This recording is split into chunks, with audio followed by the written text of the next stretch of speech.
You ask Tiger to solve. This deals with linear equations with one unknown. The final result is k equals -2. Let's solve it step by step. Simplify the expression. Simplify the arithmetic.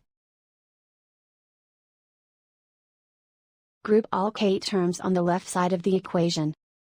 Add 2k to both sides. Group like terms.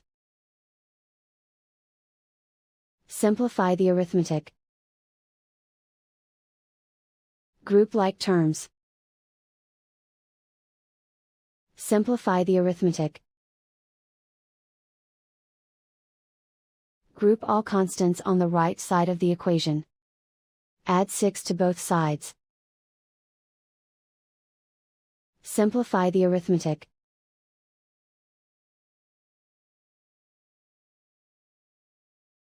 Isolate the k. Divide both sides by 6.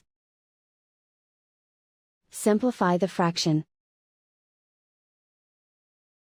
Find the greatest common factor of the numerator and denominator. Factor out and cancel the greatest common factor. And so the final result is k equals -2.